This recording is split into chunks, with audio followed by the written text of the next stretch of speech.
Shalom Bapak Ibu. Shalom. Puji nama Tuhan. Tidak terasa 1 tahun kita sudah melewati separuhnya. Ya Bapak Ibu ya, lebih ya separuhnya. Ini minggu pertama di bulan Juli. Semua karena kenyataan dan berkat Tuhan dalam setiap hidup kita. Kita tahu setiap detik, setiap waktu apa yang kita alami tidak pernah lepas dari penyertaan Tuhan bagi kita. Hari ini mari kita nyatakan bahwa Allah kita sungguh indah. Pengorbanannya di kayu salib yang hari ini mau kita peringati melalui perjamuan kudus adalah satu hal yang luar biasa yang kita bagi kita. Mari saya lebih berdiri bersama-sama, kita membawa hati kita bahwa setiap hidup kita memuliakan Tuhan sebab kasih-Nya sungguh indah.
Kiranya Tuhan membuat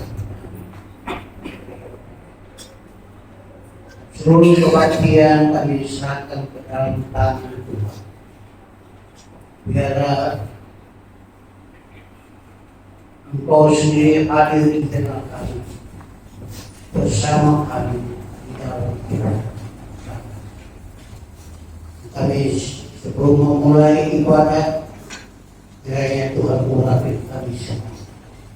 Dan biar berkat dari Allah Bapa, berkat dari Yesus Kristus, dan berkat dari Roh Kudus menyertai kami ibadah raya kami dari awal hingga akhir.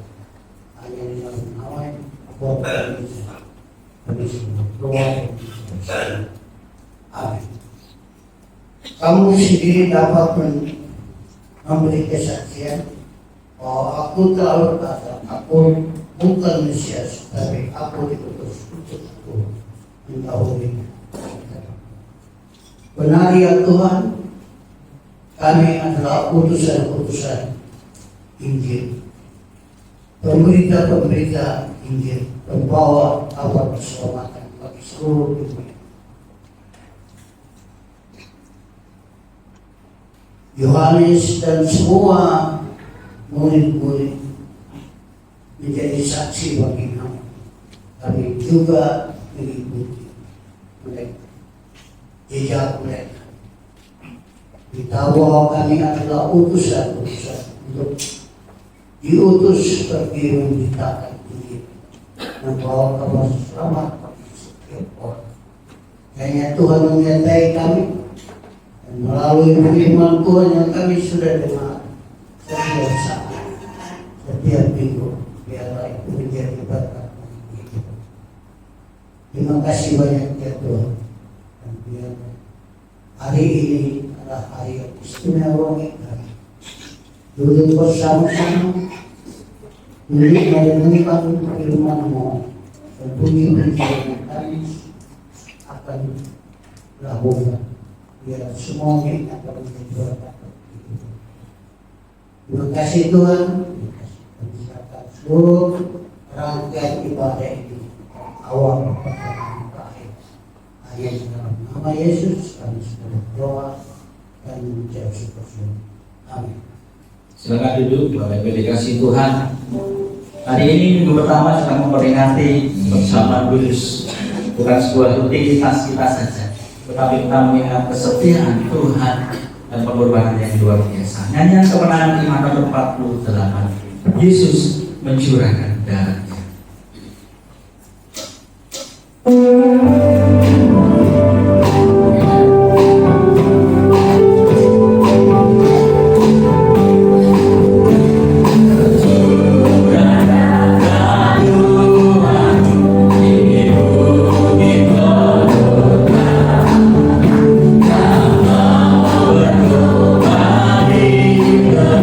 Terhapus dosanya.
kita. Amin. Nyanyi nomor 265. Kasihnya Tuhan Allah.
Nyalakan api Tuhan di dalam setiap hidup kita. Biarlah Roh Kudus nyata dan bekerja bagi kita semuanya. Amin.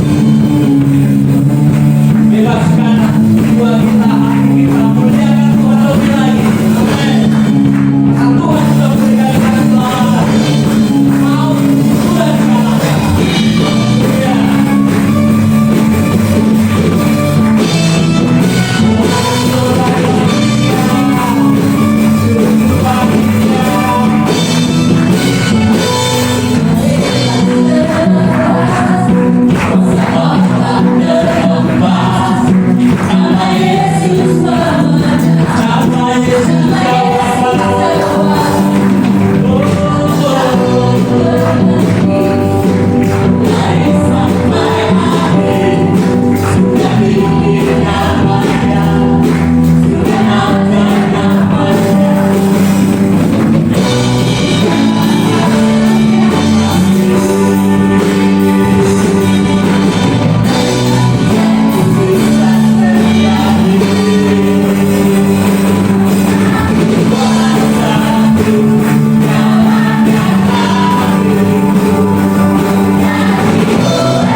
Kalau kita tidak bisa melek atau bahkan kita tidak bisa turunkan kaki kita, bagaimana? Repot kan Bapak Ibu? Jadi setiap kita masih bisa bernafas, masih bisa melangkah, masih bisa beraktivitas, itu adalah keajaiban dalam hidup kita. Amin.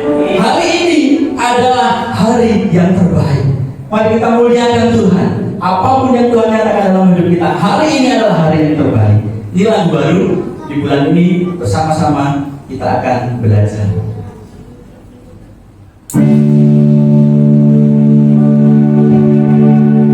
Hidupku ada di tanganmu, kebiasaan yang terindah, tak ada yang baik saja yang ku terima.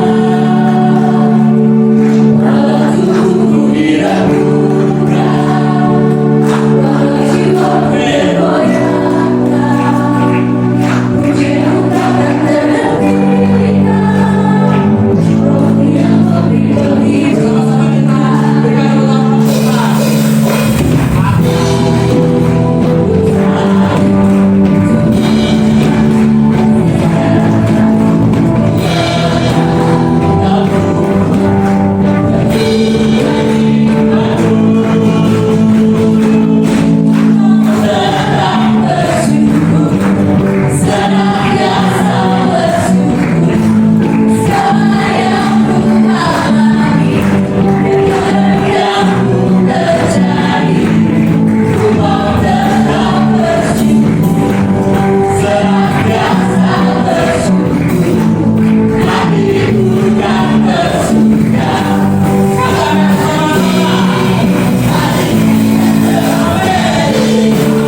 Bagi Tuhan semua hari adalah yang terbaik. Amin. Kalau ada orang bilang mau beli kawin, cari hari yang terbaik.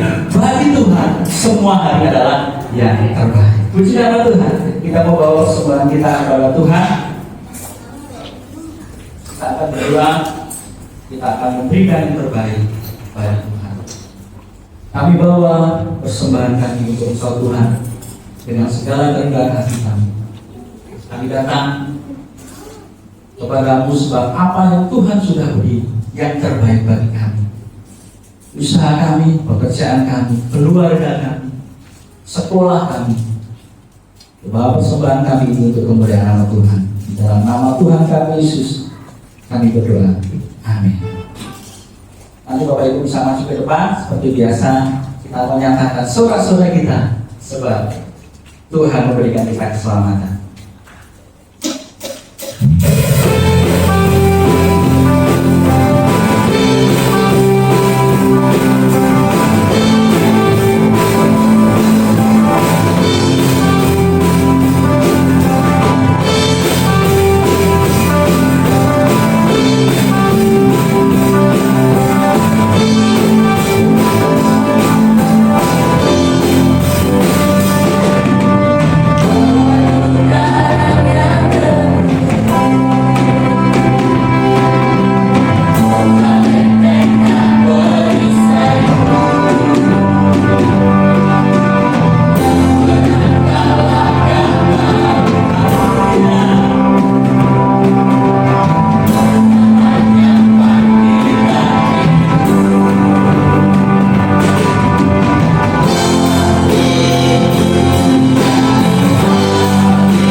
bawa bersama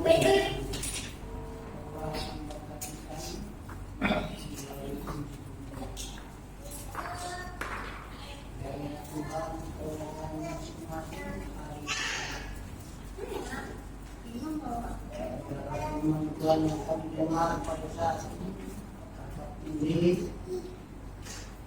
kemampuan kami boleh dapat menemukan firman-Mu setiap saat. Terima kasih banyak ya Tuhan. Serahkan seluruh pelatihan beribadah raya pagi ini dalam tangan Tuhan. Sudah mendengarkan hati Tuhan melalui pujian yang kami layangkan pagi hari ini. Biarlah semua menjadi berkat bagi kehidupan kami. Dalam nama Yesus kami sudah berdoa dan mengucap syukur semuanya. Amin. Baik Bapak Ibu dan saudara-saudara yang Tuhan kasihi, sebagaimana minggu yang lalu saya sudah sampaikan bahwa Yohanes pasal 3 ayat 22 sampai 36 kita belajar perkara. Dan saya tidak akan sendiri berbicara, tapi kita semua akan mengambil bagian dalam firman Tuhan ini.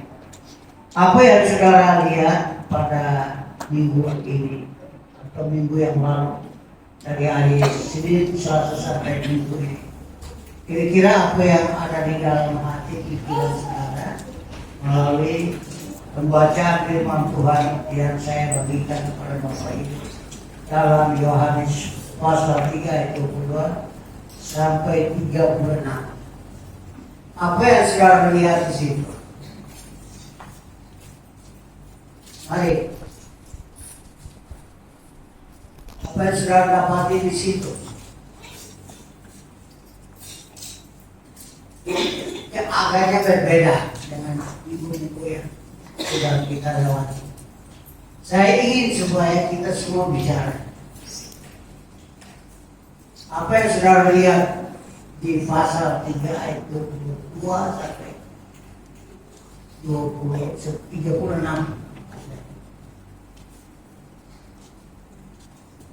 Ada yang sudah dapat? Apa yang sudah ketemu di situ?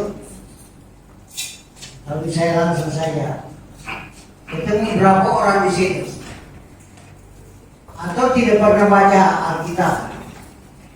Yohanes pasal 3 ayat 22 sampai 23. Pernah baca atau tidak? Kecuali yang tidak datang. Ada berapa orang di dalam Alkitab situ? Yohanes 23 ayat 22 sampai 23. Berapa orang yang dimuat di situ?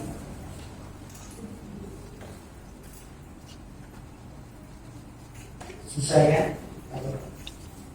Jemaat seperti ini agak sedikit susah saya mau ngomong. Berarti hanya setia untuk mendengar saja.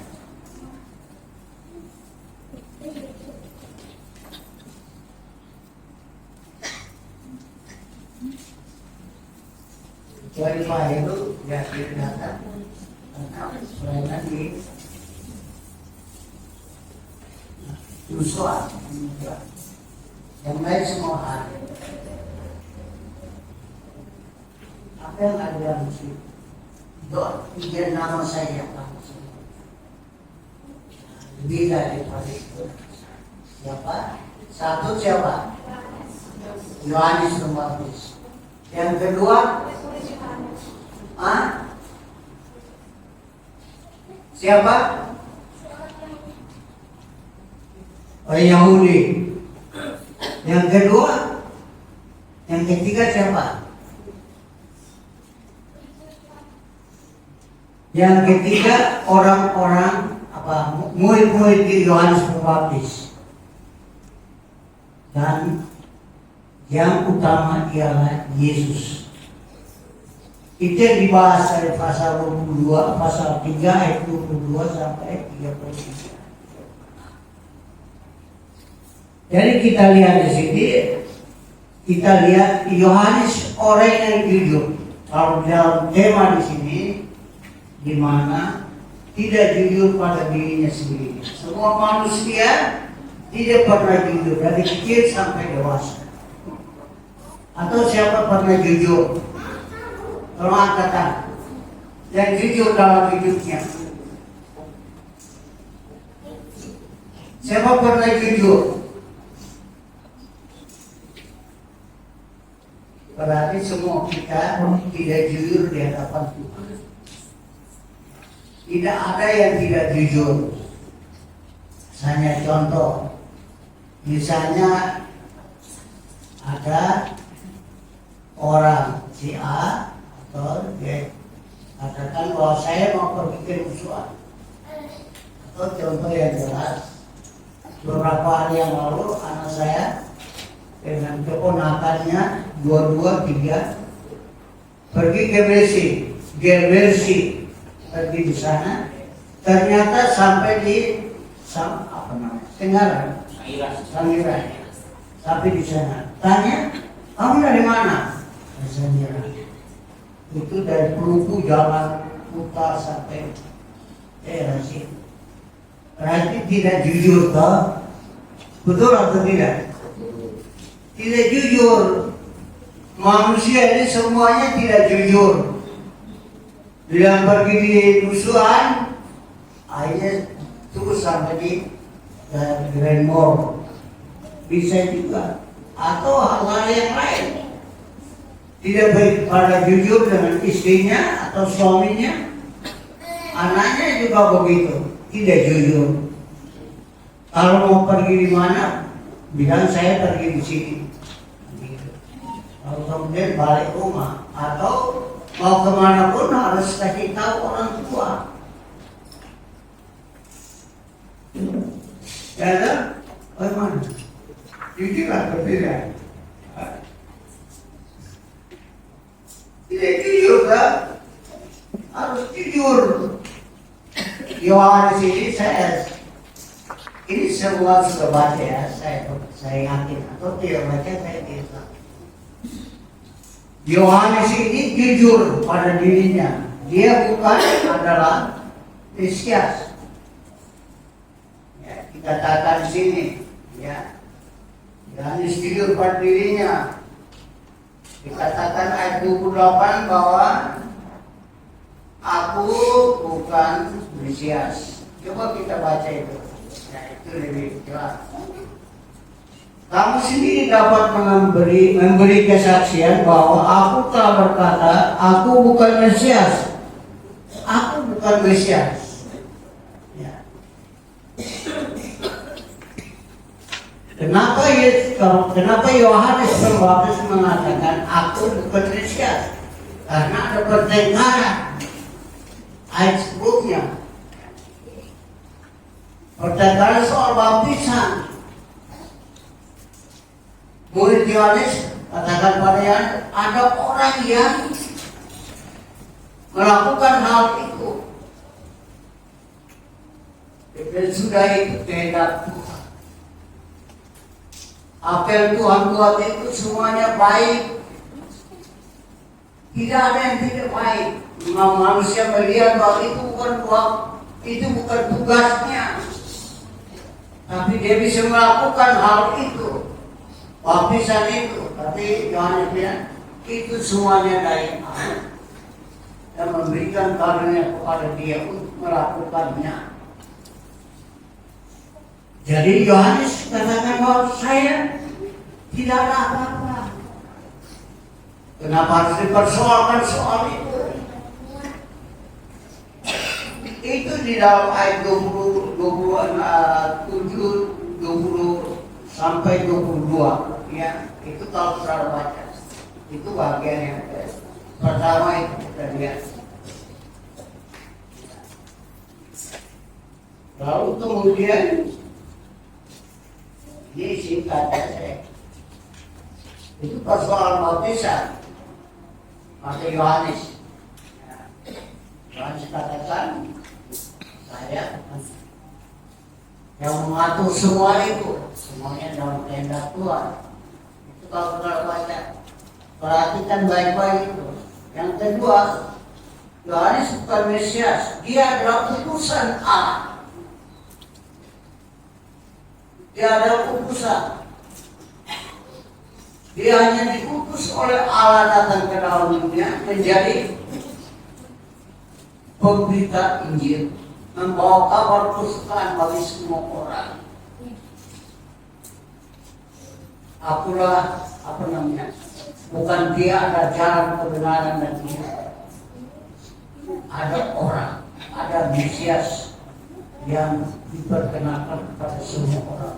Inilah Mesias, inilah Allah, inilah Tuhan, bukan aku.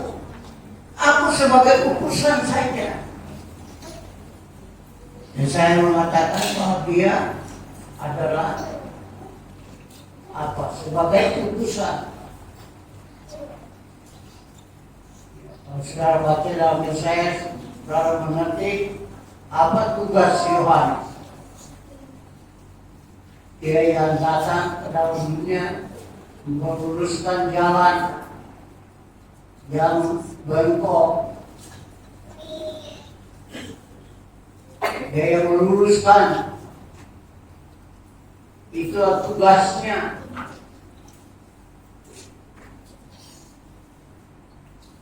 Dia di padang gurun memberitakan Injil, mendahului Mesias itu, dan dia bukan Mesias. Dia katakan, aku adalah utusan Allah yang mengutus saya ke dalam dunia untuk memberitakan kabar sukacita, kabar keselamatan bagi semua orang yang belum percaya kepada Mesias. Mesias itu adalah juru selamat.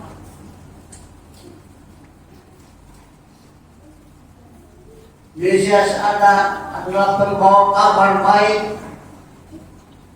Dia datang dan memberitakan kabar baik pada semua orang agar supaya semua percaya pada dia, dan hatinya rasa sukacita. Dia merasa sukacita karena dia bisa memberitakan kabar keselamatan bagi semua orang. Dan itu bahagianya dia. Dia bilang, hati saya bersukacita, itu bergembira.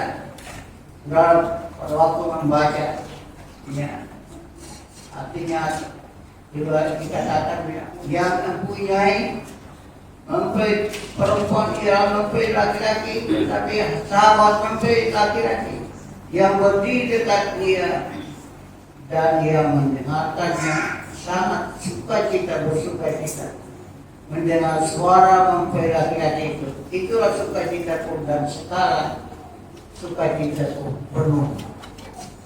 Dia merasa sukacita, merasa bahagia. Dia sendiri melihat Mesias, juru selamat yang datang berdiri dekat dia, dan merasa bahagianya dalam kehidupannya. Dan kita juga merasa sukacita. Yang pertama, bahwa kita kemanapun pergi, kita juga katakan pada orang bahwa saya bukan Mesias, saya adalah surat kiriman. Harus mengatakan itu. Kita dibaca oleh siapapun, sikap kita, kehidupan kita dibaca oleh semua orang bahwa kita adalah surat kiriman dari Allah. Jadi kalau kita di luar, bukan kita memberitakan Injil seperti ini dulu, bukan.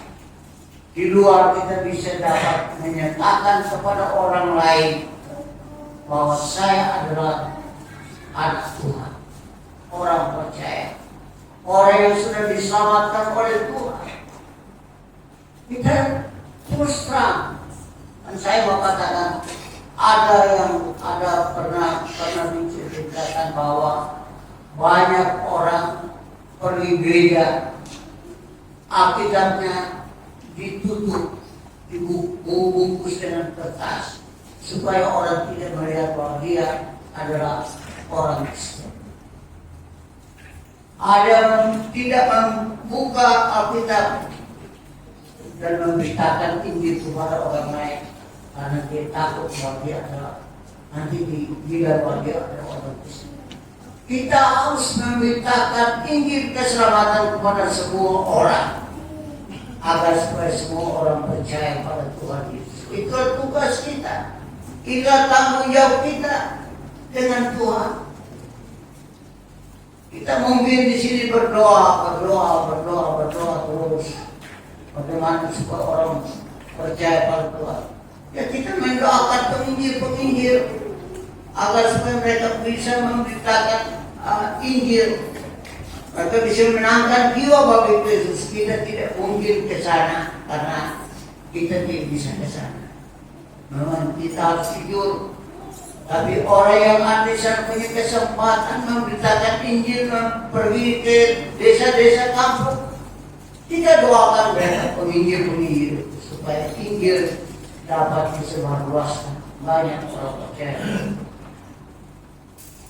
Dan kali lagi saya kembali kepada ayat itu. Dikatakan artinya supaya kita, karena dia lihat di samping dia ada Yesus, Mesias, Juru Selamat yang ada di dekat dia. Dia juga tidak mau bersaing kepada Yesus. Dia membaptis orang, banyak orang bertobat, tapi dia tidak mau membanggakan dirinya. Itu orang yang rendah hati. Dia merendahkan dirinya dan tidak mau bersaing dengan Yesus. Wah, saya orang hebat. Saya duluan di tempat ini. Saya ditempatkan menjadi pemberita Injil. Banyak orang bertobat dan percaya pada Tuhan. Saya lebih hebat daripada Mesias. Dia tidak mengatakan demikian. Rasa sombong itu tidak ada dalam dirinya. Kerendahan hatinya ada di dalam dirinya. Itu ya. Tidak mau bersaing kepada Yesus. Dia bilang, saya tidak mau bersaing kepada Yesus. Ia harus semakin besar, tetapi aku harus semakin kecil. Ayat 30. Yesus yang harus semakin besar, aku semakin kecil, karena aku tidak ada apa-apanya.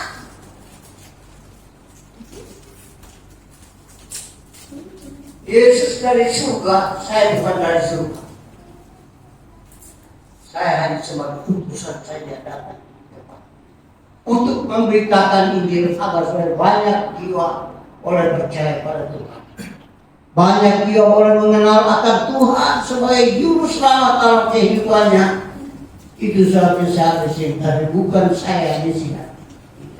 Saya dan dia lebih besar daripada saya. Saya tidak ada apa. Kita pun juga harus demikian. Oh, saya bukan ada apa-apa. Saya orang biasa saja.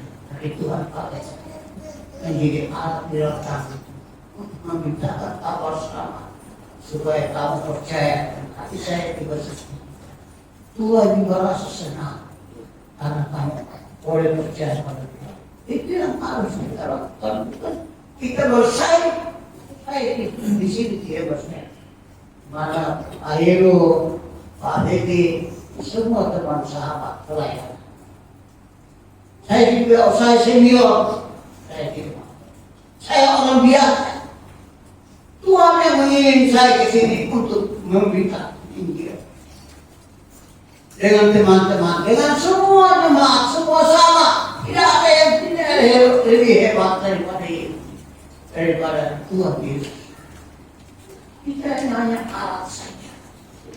Yang Tuhan pakai kita sebagai sarana di dalam pelayanan.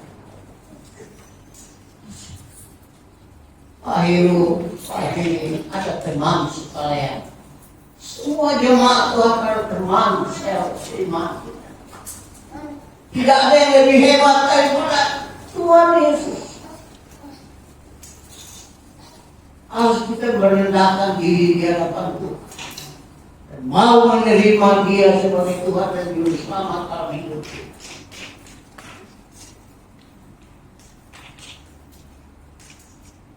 Itu bagian yang kedua kita lihat. Dia supaya kita tidak mau bersaing orang yang bertaat.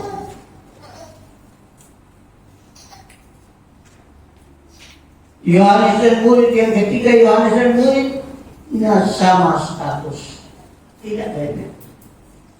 Kita punya status sama, tidak beda.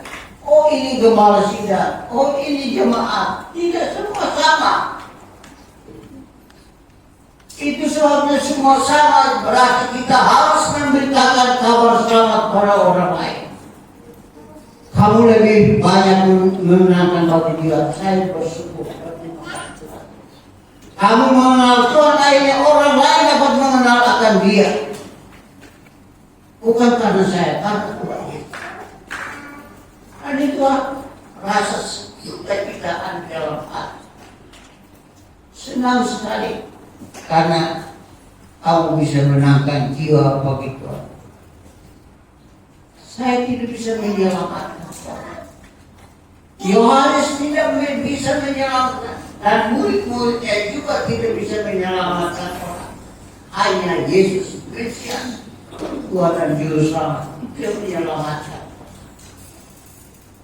Kita pun juga tidak bisa menyelamatkan orang dari hukuman yang kekal. Hanya Yesus saja.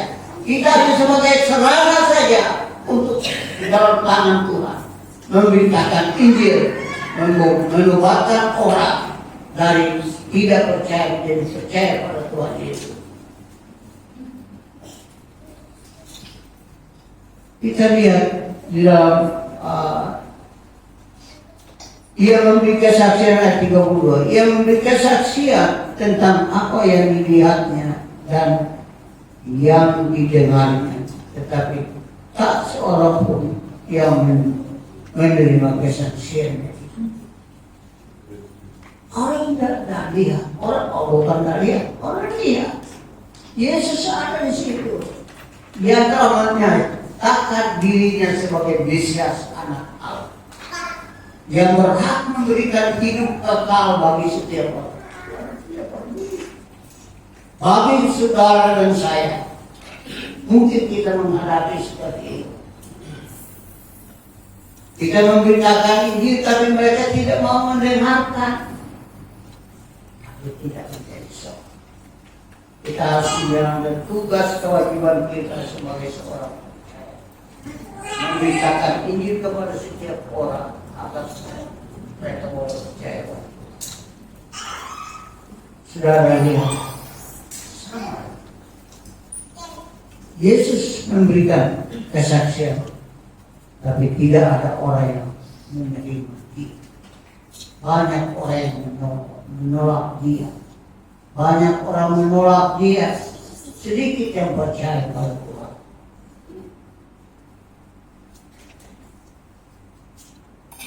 Dan dikatakan bahwa yang kedua dikatakan ayat 30 dikatakan, siapa ayat 36, siapa percaya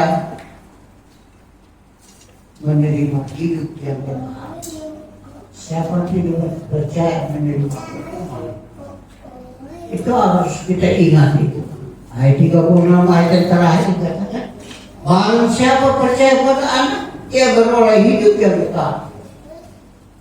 Saat itu Injil keselamatan diberitakan oleh Yesus pada semua. Nanti banyak orang tidak mau menerima itu dalam hidupnya. Tetapi barang siapa tidak taat kepada Anak, ia tidak akan melihat hidup, melainkan murka Allah tetap ada di atas. Hukuman kekal bagi mereka yang tidak percaya pada Tuhan. Jelas Yesus akan menghukum dia. Dia tidak akan menerima hidup yang kekal. Dia tidak akan masuk dalam kerjaan surga, tapi masuk dalam kerjaan neraka. Itu yang Tuhan katakan. Oleh sebab bagi kita harus bersyukur kepada Tuhan. Sekali lagi, kita harus bersyukur kepada Tuhan karena kita telah percaya dan menerima Yesus dalam hidup kita. Jadi kita mengiringi Tuhan tidak sia-sia. Itu sebabnya saya katakan setia kepada Tuhan Siapa setia sampai akhir, dia akan selamat. Yang setia sampai kepada akhir terakhir, dia akan selamat. Apakah kita pernah percaya Tuhan Yesus? Saya tidak percaya. Kita percaya semua. Tidak ada yang tidak percaya sih. Kalau tidak ada yang percaya pada Tuhan Yesus, tidak mungkin dia tidak masuk dalam gereja ini. Tapi semua sudah percaya pada Tuhan, menerima Tuhan Yesus. Itu sebabnya setia sampai terakhir. Walaupun sakit, tetap setia. Saya sudah katakan pada Tuhan Yesus, Tuhan, saya sama seperti 3 pemuda yang setia tadi. Barang aku menyangkal dimasukkan. Kalau menyangkal Tuhan, kalau kalian menyangkal Tuhan, maka hari ini tidak kasih kamu selamat. Lalu apa yang mereka katakan? Walaupun kami dibakar sampai haus, tetap kami percaya pada Tuhan. Untuk mau mundur, mau menyangkal pada Tuhan, Allah kami tidak. Itu luar biasa. Jadi walaupun sakit bagaimanapun juga tetap setia dengan Tuhan.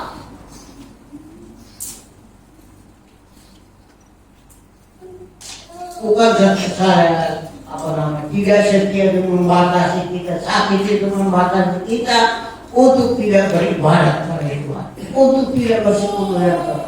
Saya coba jalan. Ada saya bilang, Bapak kalau jalan jauh bisa, kenapa dekat sini tidak bisa? Oke, sekarang saya jalan. Saya bisa naik sepeda motor, walaupun kakinya pinjam, saya jalan.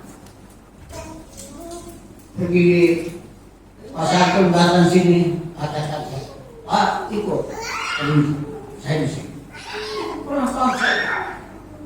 Jalan situ, melangkah susah sekali. Tapi saya paksakan diri untuk pergi. Dan saya beberapa orang saya. Tapi kami sudah dan saya mau melangkah. Masih dulu saya pergi. Ini lagi saya jalan. Dan saya sudah mulai atur biar kaki sakit. Kami akan mengunjungi jemaatku.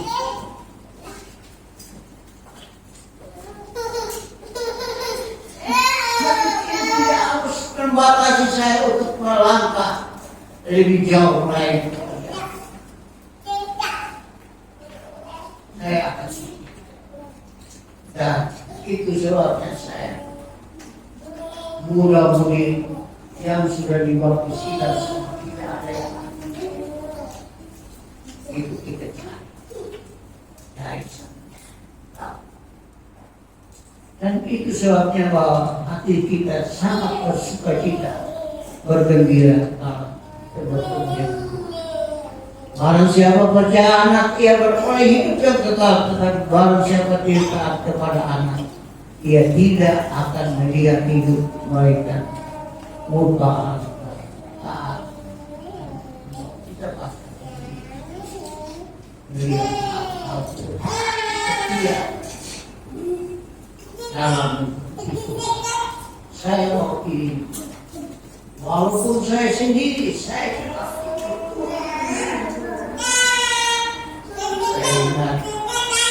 apa itu yang ini, walaupun saya sendiri, saya ingat.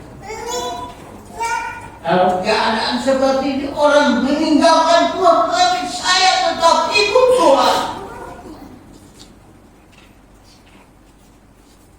Harus jemaat punya pendirian seperti itu. Ikut Tuhan jauh lebih baik daripada tidak mengikuti.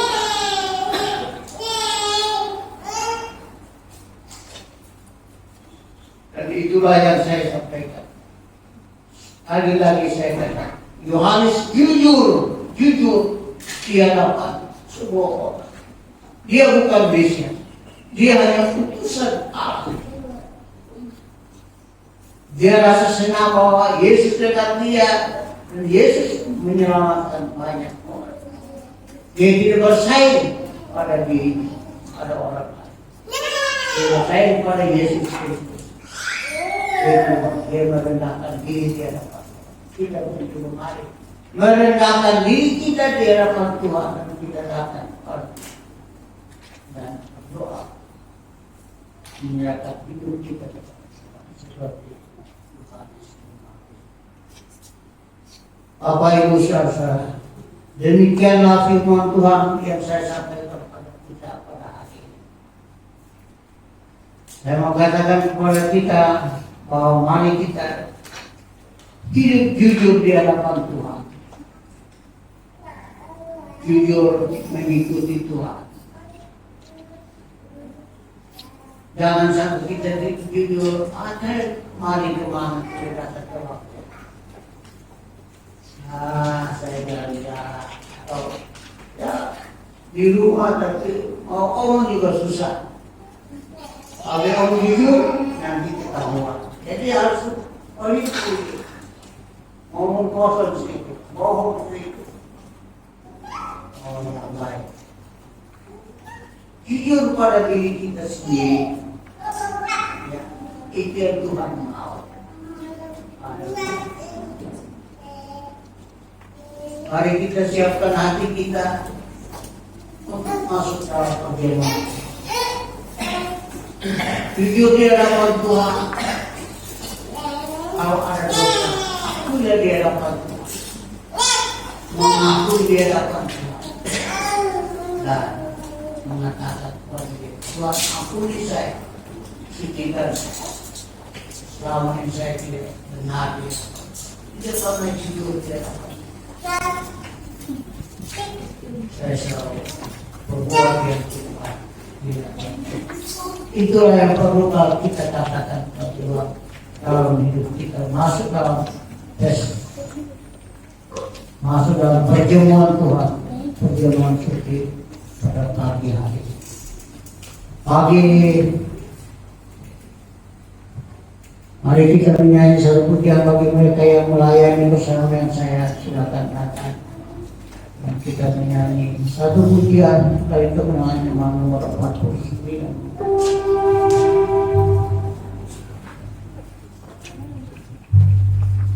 Hallelujah.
baik Bapak Ibu dan seluruh keluarga Tuhan yang disini.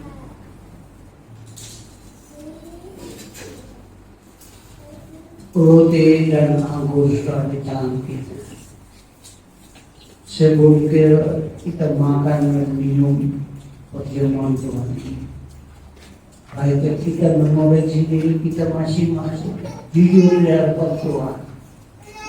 Apabila dalam sepanjang minggu ini atau bulan ini kita telah melakukan sesuatu yang tidak berkenan kepada Tuhan, melalui perbuatan kita, tindakan kita terhadap sesama kita dan terhadap orang lain, baik kita datang kepada Tuhan minta pengampunan daripada Yesus, karena pengorbananmu sangat berarti bagi kehidupan kita. Kita datang minta pengampunan daripada Dia, supaya kematian di bukit Kalvari itu tidak sia-sia untuk menyucikan kita dari segala dosa.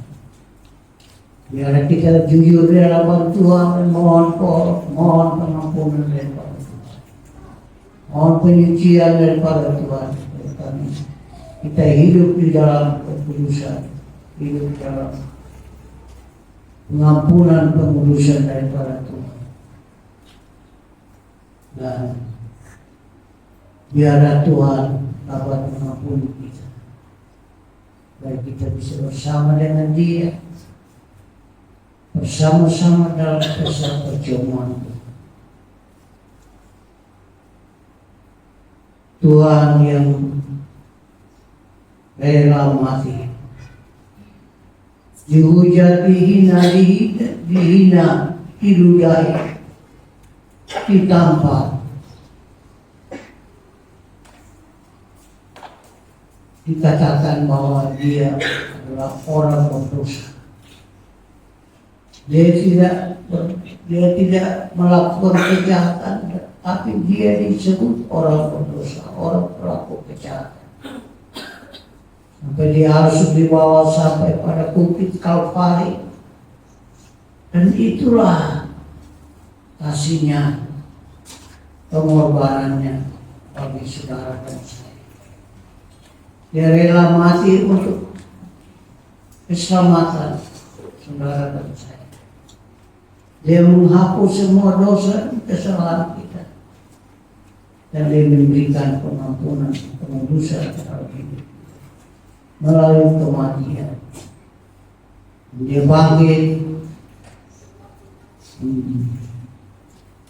hidup bersama dengan kita, dan naik ke surga, dan mengirim rohnya ke dalam dunia, roh Kristus, roh Tuhan yang selalu bersama dengan kita tiap hari dalam kehidupan kita. Mari kita tunduk Dia dan terus melangkah kehidupan, melangkah bersama Dia. Bapak Ibu, saya persilakan Bapak Ibu berdiri bersama dan kita mengangkat roti bersama-sama. Tubuh yang disiksa sampai dibawa ke bukit Kalvari. Di sana Dia digantung di antara orang-orang berdosa, dan Dia mati karena Dia mengasihi saudara dan saya. Dia rela mati berkorban, tapi maut tidak bisa menenangkan Dia. Maut kalah. Maut, kematian tidak menang atas dirinya, karena Dia adalah Allah. Dia bangkit hari yang ketiga dan menguatkan iman jemaat, dan Dia naik ke surga. Nyuruh Roh Kudus turun. Roh Tuhan itulah yang memimpin kehidupan kita setiap saat. Mari kita mengucap syukur kepada Tuhan atas kebaikan Tuhan, kasih Tuhan. Mari kita berdoa sejenak, kemudian kita makan bersama.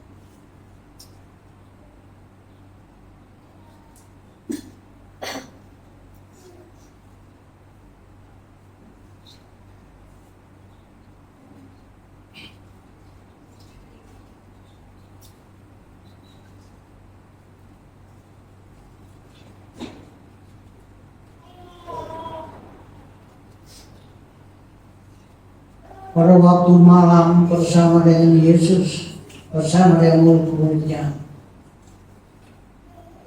dia mengatakan kepada murid-murid, malam ini adalah malam yang terakhir bagi dia. Dan dia berdoa supaya Tuhan kuatkan hatinya, hidupnya, supaya dia menghadapi kematian yang ada di hati. Dan setelah dia makan minum bersama dengan murid, dan dia masih mempersiapkan hidupnya untuk digiring ke bukit Golgota, dan dia mati. Semua dilakukan oleh tangan saudara saya. Sebab itu dia berdoa dan mengucap syukur atas perjamuan Tuhan yang buat Tuhan, dan dia sudah buat bagi semua orang, termasuk mereka. Dia ambil roti, dia mengatakan, inilah tubuhku bagi kamu.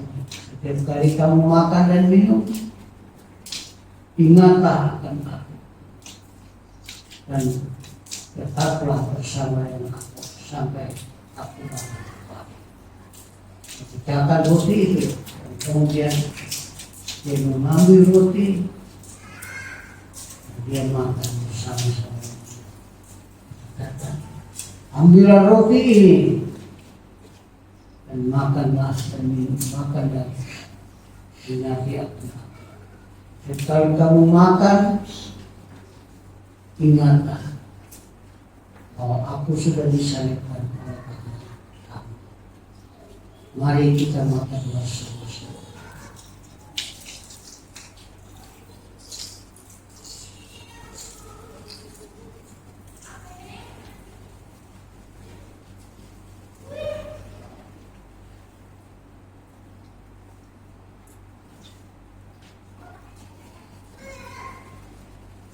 Tuhan, kami sudah makan roti.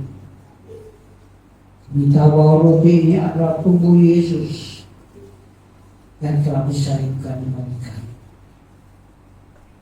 Biarlah Tuhan, terimalah kami, karena kami siapakah kami? Kami adalah manusia yang telah berbuat dosa, dan kami datang kepada Tuhan kerendahan hati, makan perjamuan ini. Kalau Tuhan mati bagi kami, kami sudah makan roti.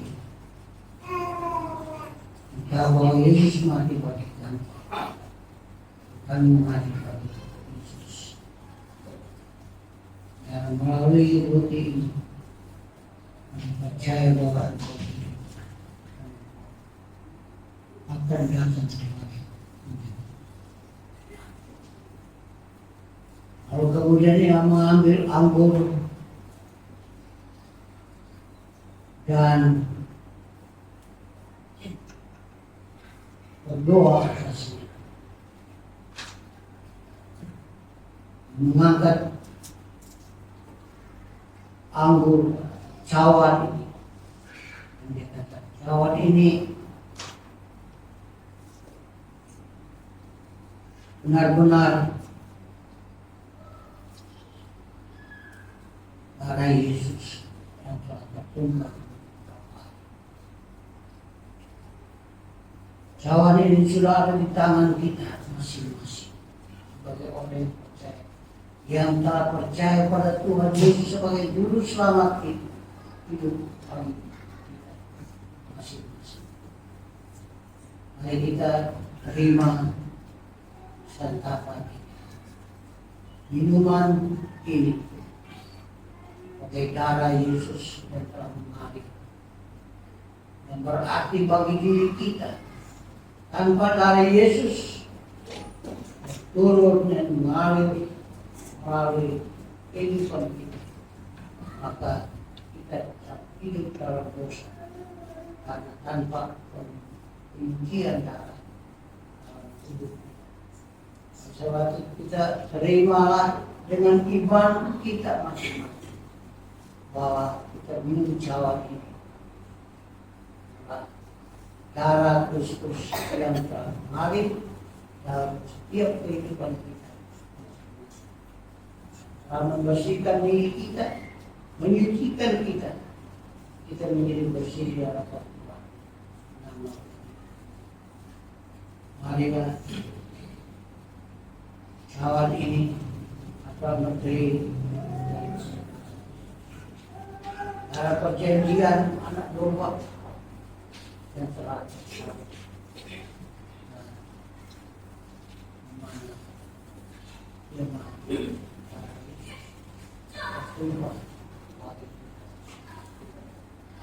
darah kita minum bersama-sama dengan cawan ini. Cawan ini kita minum, kita aminkan di dalam. Mari kita minum.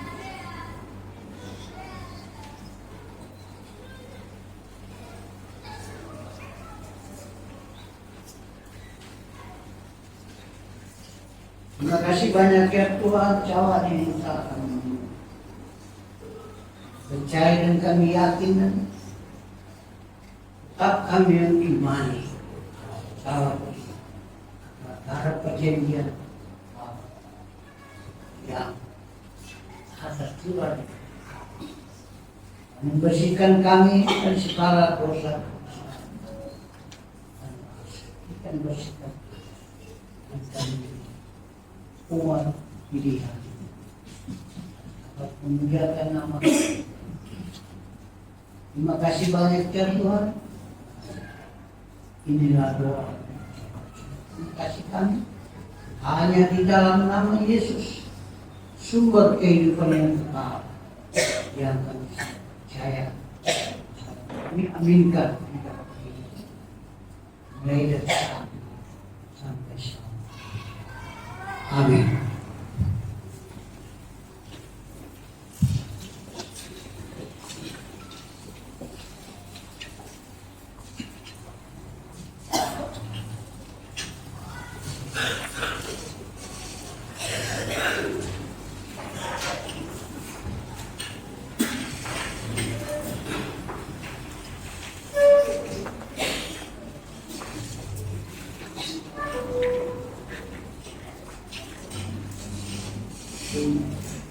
Tapi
Hari Selasa tanggal 4 Juli ada ibadah KRT, pimpin pujian Bapak Anton, firman Tuhan Ibu Yohana, musik Bapak Daniel, tempat di rumah keluarga Bapak Dianis. Ya, rumahnya depan Taman Cerdas atau sebelah baratnya rumah saya. Ya, Ibu ya. Kayak lagi tempatnya di rumah keluarga Bapak Dianis. Hari Selasa nanti, mari kita menghadiri bersama-sama. Hari Kamis tanggal 6 Juli ada ibadah berkarya, pimpin pujian Bapak Effendi, firman Tuhan Bapak Ayub, bertempat di gereja. Ibadah doa Jumat dimulai jam 18.30, pimpin pujian Ibu Elvina, firman Tuhannya Ibu Yohana, musik saudari Grace, bertempat di gereja. Hari Sabtu jam 5 sore ada ibadah pemuda remaja. Mari pemuda remaja semuanya bisa menghadiri ibadah pemuda remaja hari Sabtu. Pimpin pujian Noel dan Yordan, singernya Ayu dan Lukas, musik Tevila, Tian, Kenny dan Toro. Acaranya adalah doa. Pimpin acara Mbak Elvina, residinya Alexa, asalnya Natasha dan Kalika. Ada ibadah penghiburan bertempat di rumah keluarga Ibu Utomo di Tasikmadu. Hari Sabtu tanggal 8, pimpin pujian Ibu Esther, firman Tuhan Bapak Effendi, kumpul di gereja jam 6. Nanti saya akan share di grup Bapak Ibu yang bisa menghadiri untuk menghitung armadanya, supaya armadanya cukup, tidak kurang, gitu. Jadi saya harap yang membaca bisa mendaftar, karena ini tempatnya di Tasikmadu. Jangan sampai nanti tidak mendaftar, datang ternyata mobilnya kurang, ya, nanti kasihan. Jadi yang bisa hadir silahkan nanti mengisi list di grup yang saya buat, supaya kita bisa menghitung berapa jumlah mobil yang dibutuhkan. Kalau mau naik motor boleh, naik motor sendiri, nanti tidak usah ngelis, tidak usah tulis di list, tapi bawa motor sendiri. Kayak lagi besok Sabtu bertempat di rumah keluarga Ibu Tomo Tasikmadu, kumpulnya jam 18, terus kita akan berangkat bersama-sama. Minggu depan adalah minggu kedua di bulan Juli, pimpin pujian ibadah raya umum pagi adalah Ibu Nurul, singer Ibu Elvina, Michelle dan Ibu Desi. Firman Tuhan mulai dilayani Bapak Heru, musiknya Grace, Kenny, Filan dan Noel, Aser Ibu Yati dan Ibu Yohana, operator sound system dan LCD Bapak Anton dan Ibu Esther.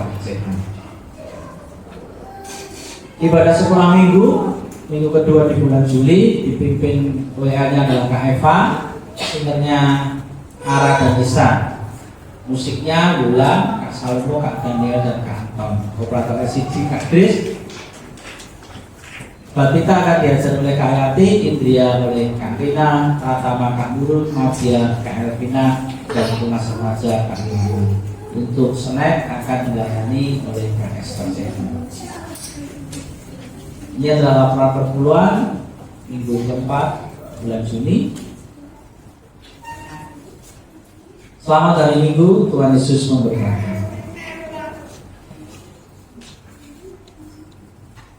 Ya, pengumuman yang disampaikan ini kembali lagi supaya minggu ini kita bisa berangkat bersama-sama. Ya, untuk itu saya sangat bersyukur bahwa hari ini dapat disampaikan dari kepada kita. Mungkin itu terakhir. Jadi kebaktian rumah tangga di kemudian setelah ini. Nah, mungkin itu menunggu Bapak Ibu lagi menyusul. Jadi jangan saya bilang hari Minggu kemarin, Selasa kemarin, ibadah itu jalan terus. Jangan di gereja saja, di rumah kita lakukan sesuatu sesuai dengan firman Tuhan. Saya sudah dapat membaca di salah satu ayat terakhir saya baca. Makan bersama-sama di rumah, berdiri dari rumah ke rumah. Jadi jangan rumah kita itu ditutup. Takut nasi habis. Takut nasi habis kan atau daging habis. Banyak kan. Tapi itu bukannya utama. Yang utama datang ibadah. Datang ibadah bersama-sama, dibuat bersama. Soal makanan minuman itu soal berdua. Ngomong terima kasih. Tidak kasih makan pun kita jangan ngomel. Wah ini rumah ini tidak dipakai tempat dia. Dipakai tempat yang sama. Kita makan minum tidak sama seperti kita tempat hidup. Air makanannya bagus, enak. Oh ini minum air saya, itu bukan yang utama. Yang utama belajar firman Tuhan. Jadi makan atau tidak makan tidak masalah. Kita akan berkumpul beribadah bersama. Kalau dikasih minum, terima kasih, dikasih minum, syukur. Itu yang harus kita pikirkan. Jadi mulai minggu besok, minggu berikutnya ada yang daftar. Mau jangan hutang sisa boleh. Jadi ada yang usul, kalau kita kasih minum sayur, oh itu lebih bagus. Dan tidak ada. Cuci gelasnya sedikit saja. Itu sudah cuci 5 gelasnya cuci. Tiada asal kata kematian itu saja. Jadi Pak Yus sudah umumkan beberapa kali Pak Bu Eri, Bu Eva juga sudah tulis itu, tapi tidak ada yang mengatakan. Itu sebabnya saya kasih tahu supaya tidak makan juga tidak apa-apa. Dan jadi kita makan. Jangan rasa maaf waktu itu bisa. Kalau kita tidak makan dari tempat ini, tempat A, tempat B tidak makan. Itu di tempat saya tidak makan. Susah. Jangan. Hari kita lebih baik melakukan firman Tuhan. Waktu rumah tangga ini kita sudah buat sesuai dengan Tuhan. Jadi jangan sampai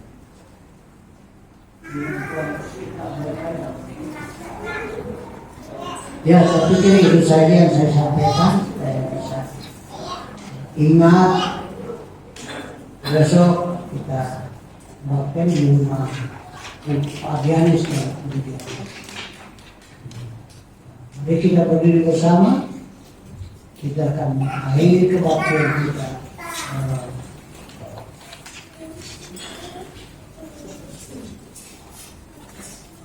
Mari kita berdoa. Bapa di surga, terima kasih banyak saat ini dan berdoa menyerahkan jemaah Tuhan kita dalam tangan Tuhan.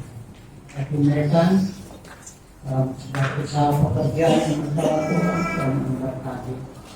Kami juga berdoa biar semakin hari semakin lebih setia dengan Tuhan dalam kehidupan kita. Dalam kebaktian rumah tangga, bakti doa, hari Tuhan apa yang kami lakukan di dalam gereja ini sesuai dengan firman Tuhan. Dan selalu kalau tidak ada yang melakukannya, itu Tuhan Roh Kudus bekerja di hati mereka, mengingatkan, menyadarkan bagi mereka, biarkan mereka melakukan firman Tuhan. Berdoa meminta bangsa dan negara Tuhan berkati mereka, hidup mereka, rumah tangga mereka, pekerjaan mereka, pelayanan pada masyarakat Tuhan memberkati. Ini saya akan semua aparat dan kepolisian TNI, mari Tuhan memberkati. Negara kami tetap aman, terus pekerjaan pelayanan ke masyarakat dapat berjalan lancar. Kami berdoa menyerahkan seluruh umat Tuhan yang memberkati mereka, hidupnya dalam rumah tangga mereka. Kami berdoa seluruh jemaat Tuhan yang berdiri pada saat ini, Tuhan Engkau tahu hati mereka, pikiran mereka, Engkau mengerti keadaan mereka. Mari Tuhan memberkati kehidupan mereka, Roh Kudus memimpin mereka dalam perjalanan hari lepas hari. Dalam pekerjaan Tuhan Engkau terus memberkati. Terima kasih banyak ya Tuhan. Akhirnya kami berdoa Tuhan, Engkau mari memberkati mereka dalam kegiatan-kegiatan apapun yang kami lakukan. Kegiatan Tuhan mari memberkati. Semua yang terlibat dalam pelayanan, Tuhan memberkati mereka. Terima kasih banyak ya Tuhan. Terima kasih. Akhirnya Bapak Ibu jemaat Tuhan yang Tuhan kasihkan, terimalah berkat Tuhan, pulanglah dengan selamat, penuh dengan damai sejahtera, sukacita dari Allah Bapa yang menyertai, melindungi saudara dalam perjalanan hidup mulai dari sekarang.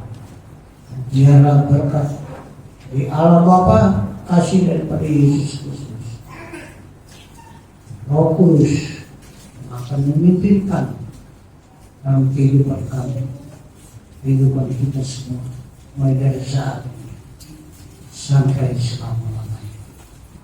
Amin.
Ya. Tak kirim ke WA.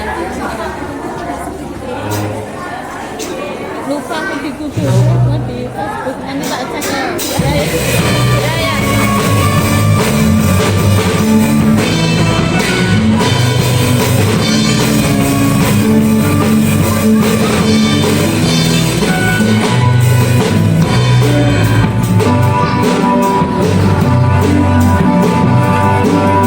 Thank you.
Satu, dua, tiga.